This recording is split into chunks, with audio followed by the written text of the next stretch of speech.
Yeah, so this is actually a good example. You can see that there's a doorway over on the right with the red lights in front of it. That's what we call a challenge tomb. So the puzzle that's inside of that is harder than the puzzles that we'd have in the normal gameplay space. And it's also very challenging to get into that. The only way that you can get through that door is to run across these spike traps and actually activate them all at once. So you really have to work with your co-op partner on this one and kind of designate, you run here, I'll run there, or otherwise you end up kind of crossing in front of your buddy's path and then he ends up stepping on your spikes. But if you lose all your health, you respawn next to your partner, as long as he's still alive. So one of the big things for this game is we wanted to do things that were a little bit more active and a little less static thinking, which means experimentation, and often experimentation means death, as we've just seen right there. No. So if both players die, it'll go and you actually respawn. You can see they respawned right exactly where they were before, so it's not a huge penalty. But as long as one player's alive, you can just spawn right back into the game. So as an example, they didn't want to go into the challenge tomb, so there was an easy solve, 2 of the plates, and off they go, keep playing. So obviously it'll make you want to come back and do it again.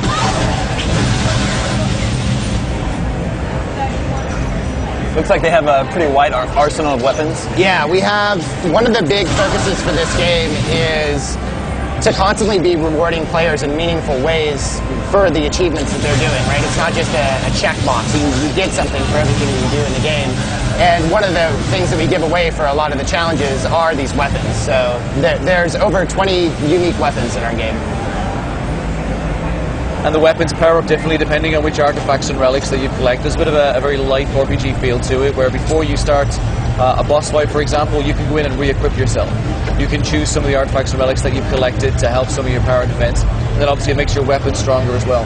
We also have the power-up bar across the bottom, so not only will you have the power of some of the relics, artifacts, but if you manage to play through for a period of time without being hit, score some points, your power-up bar goes on, which just basically turns insane mode, which is really fun, exciting thing to play in co-op. It brings like a true arcade feel to the game. So this example, you're down to the last weight. So the bridge is now fully extended, so the 2 players now have to try and get across this bridge. Obviously it's going to be a trap, they always are. Never play these games without a trap. Never trust a door with a giant spinning grinder over the top of it. That's probably good advice. Always a bad idea. Exactly. Oh no! Oh, Lara decides to jump off. So this next... Here she respawns right there. This next moment will show some of the surprises that we have in the game. We like to do a lot of twists and turns that you don't expect as you play your way through the level. So it's just like constantly giving the players something new. So you can see this surprise is a giant killer spider. So we have several big boss fights throughout the entire game. Obviously we have different levels of characters come across. That was kind of a stage 2, stage 3. So when you clear this level now, you meet your first boss in the game, which is kind of probably the first quarter of the game.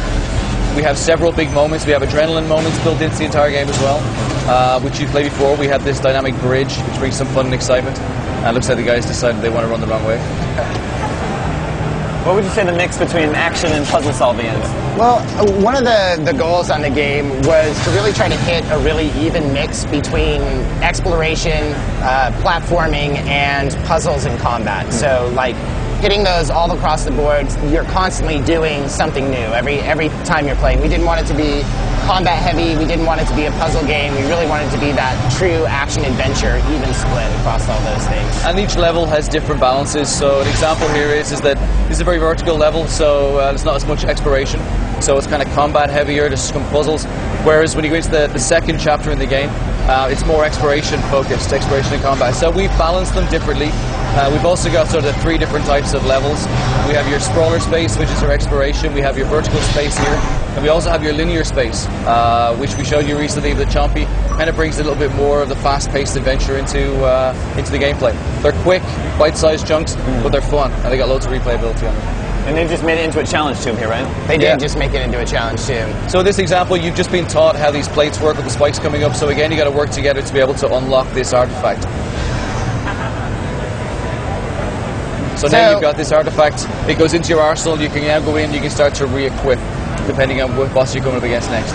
And another thing about that puzzle, which is something we try to do on a lot of our puzzles, is there's a lot of different ways to solve that puzzle. I see. And what we really want to do is give the players really cool tools that have a lot of utility, and put a challenge in front of them, and let them, the 2 players on the couch or the 2 players online, decide how they want to solve it. So here's another mini puzzle which we have. Again, this these little challenge available comes up on the left there. Jump over the sticks 12 times and you manage to unlock another artifact. Collect some of the skulls again as a mini challenge. And then ultimately you can just blow them up. Oh. If you don't like the game, to get the skulls you can just blow them all up and you'll miss one of the achievements.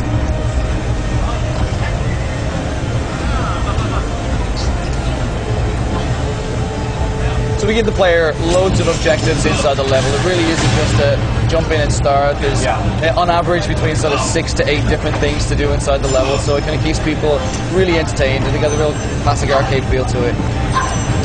No, they're not doing too well here. They're having trouble with this one. Oh, here we go. No, died again. I think they should just blow it up. Alright, it's a pretty tough one. But having a lot of these hidden things inside the levels is one of the ways that we really let the co-op players kind of determine how the game's going to play out for them. We really let them make those decisions. Well, the game is looking really great, and it was announced this week that it's going to be a part of Summer of Arcade on really Xbox excited Live. that we're one of the 5 key titles in Summer of Arcade. So we're that also forward. means we'll get to play it very soon. Very soon, yeah. I can't tell you the date just yet because we're working with Microsoft on that, but watch this space. Excellent. We're excited. Thanks for bringing Lara Croft and the Guardian of Light by, guys. Thanks for having Back to you, Jess.